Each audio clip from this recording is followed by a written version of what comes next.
Marami po sa atin ngayon ang kumukonsuma ng prepaid internet at phone load credits para sa komunikasyon, online learning at pagkalap ng impormasyon. Kaya naman po alamin natin ang detalye sa isang panukalang batas na magtatanggal po ng expiration sa ating mga load.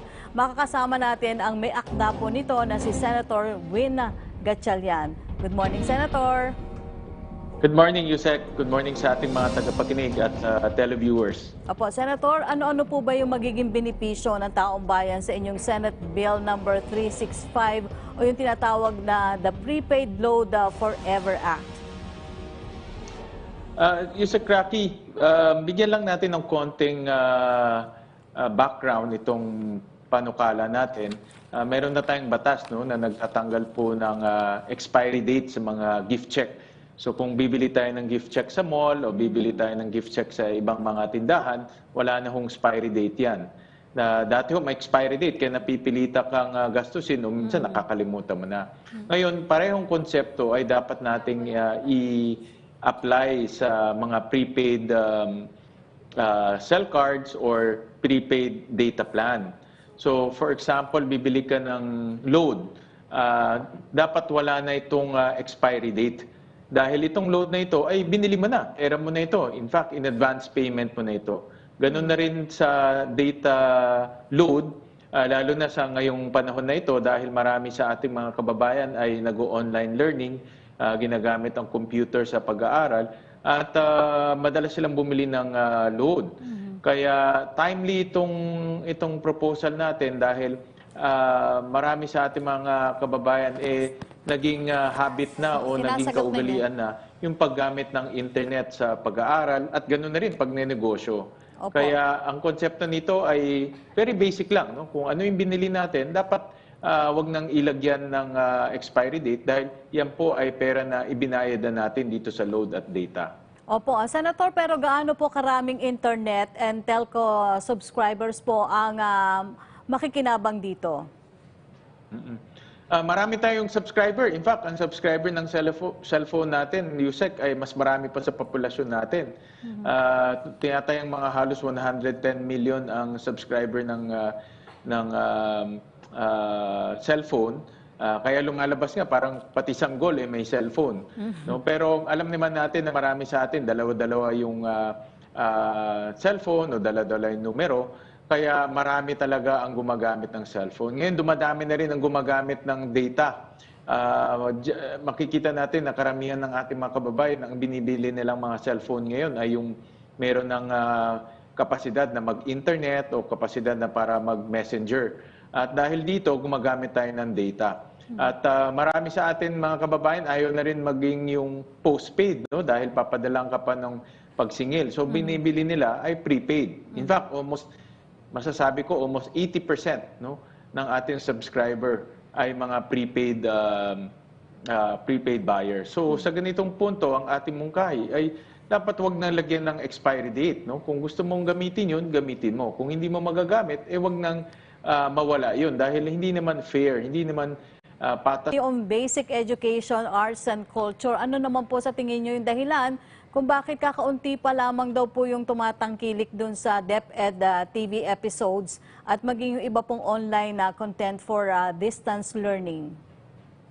Maganda tanong yan, Yusek. In fact, kung may oras po ang ating kababayan at meron silang access sa YouTube, tingnan nila yung YouTube ng DepEd TV. Ang gaganda ng kanilang mga palabas doon.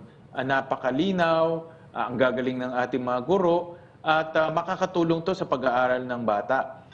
Ang nakakalungkot dito, nakita ko sa YouTube, ang subscriber ay 50,000 lang.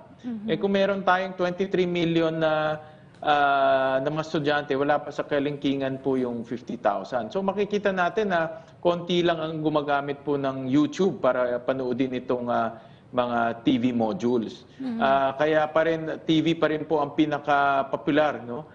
Sa pagpapalabas nitong mga modules na ito. At ang ating panawagan sa ating mga kababayan, huwag kakaligtaan na manood ng TV kung kailangan na nilang manood sa kanilang pag-aaral. Dahil nakakatulong talaga. No? Napakaganda yung TV modules na ginawa ng DepEd at makakatulong sa pag-aaral. Kung hindi naman nila mapanood sa TV, pwede nilang balikan sa YouTube. Pero dapat may access nga sila sa internet. Opo, yun nga po ang susunod kong tanong. Sa palagay ninyo, Senator, ano yung nagiging problema? Kasi sayang po, katulad ng sinabi nyo, 50,000 lang yung nakakapanood sa YouTube. So, dapat po ba talagang asikasuhin katulad ng sinusulong nyo na talagang itong internet ay mas lalo pang mapalakas, Senator? May isang pag-aaral akong nakita, ang sabi ng pag-aaral na ito, kung ang bata ay merong computer sa bahay at may access sa internet, mas gagaling siya at ang kanyang grado at performance tataas. No? Ito ay isang pag-aaral na madalubhasa. Ang ibig sabihin dito, ang computer at access sa internet ay hindi na ito luho. No? Hindi na ito,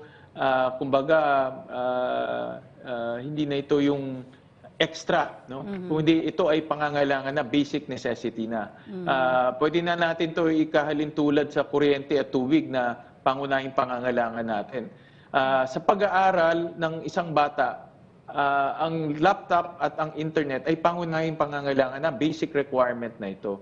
Kaya isa sa mga pinag-aaralan namin ngayon at isusumite na rin namin ito para mapakinggan na, ay mabigyan po ng laptop at access sa internet ang bawat mag-aaral. So ito yung tinatawag natin na one learner, one laptop bill.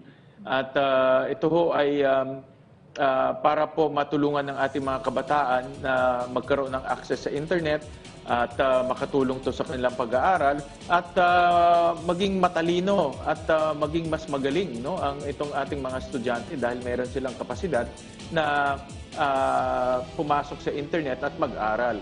Kagaya ng sinabi ko, hindi na luho ito ay mga pangunahing pangangailangan na ng isang estudyante. Opo, Senator, magtatapos na po ang first quarter sa ating mga paaralan. Ano po yung assessment ninyo so far dito po sa tinatawag natin blended learning system? At ano po yung sa tingin nyo na dapat pang tutukan next year? Kasi sinasabi po natin, ang bakuna paparating pa lamang po sa atin. Napakahirap, Yusek. No? Marami akong kausap ng mga guro, punong guro, mga mayor. At itong modular natin ay kahit papano ay nailunsad natin, kahit papano ang bata ay nakakapag-aral, pero hindi garantisado ito na tatalino at gagaling yung bata dahil alam naman natin na marami rin pong mga bagay na hindi kontrolado po ng ating gobyerno. For example po, yung magulang. No? Sa mga feedback na kukuha ko, lalo na sa kanayunan, marami sa ating mga magulang nai-stress at nahihirapan dahil sabi nila, kami mismo hindi kami nagtapos ng high school. Kami mismo hindi kami nagtapos ng elementarya. Paano namin matuturuan yung ating mga kabataan? At ito ay napakalaking hamon dahil kailangan talaga ang partisipasyon ng magulang sa magandang pag-aaral po ng ating mga kabataan. Kaya for next year, Yusek, ako ay nananalangin na sana yung virus ay dumating na para makabalik na sa normal at makapasok po ang ating mga kabataan. Opo. Pero tingnan din natin yung posibilidad na doon sa mga lugar na walang COVID, mapayagan na po yung tinatawag natin na localized limited face-to-face classes. Dahil kailangan ng gabay at pagtuturo ng guro sa mga bata, lalo na sa mga batang nahihirapan mag-aral ng sarili. Opo, tayo po ay isa sa mga umaasa na talagang makakarating na sa atin ang bakuna. Ano po, Senator? So, kunin ko na lamang po ang inyong mensahe sa ating mga kababayan. Siyempre, particularly po sa mga magulang at dito sa ating mga mag-aaral. Yusek, gamitin ko na itong oportunidad para magpasalamat po sa ating mga guro, punong guro at non-teaching staff dahil patuloy nilang ginagampanan yung kanilang responsibilidad na maghatid ng edukasyon sa ating mga kabataan. Talagang napakalaking hamon, lalo na itong mga dumaang bagyo. No? Na, sa pagpunta ko sa mga lugar na nasalanta, ni module, wala na yung mga bata dahil nabasa, naiwan na nila sa kanilang mga tahanan. Kaya napakalaking hamon. Pero ganun pa man, ang ating mga guro ay nagpupursige na maturuan at masigurado na ang ating mga kabataan ay nakakatanggap ng maayos at dekalidad na edukasyon. Okay, maraming salamat po sa inyong panahon, Senator Sherwin Gatchalian. Maraming salamat, Isaac.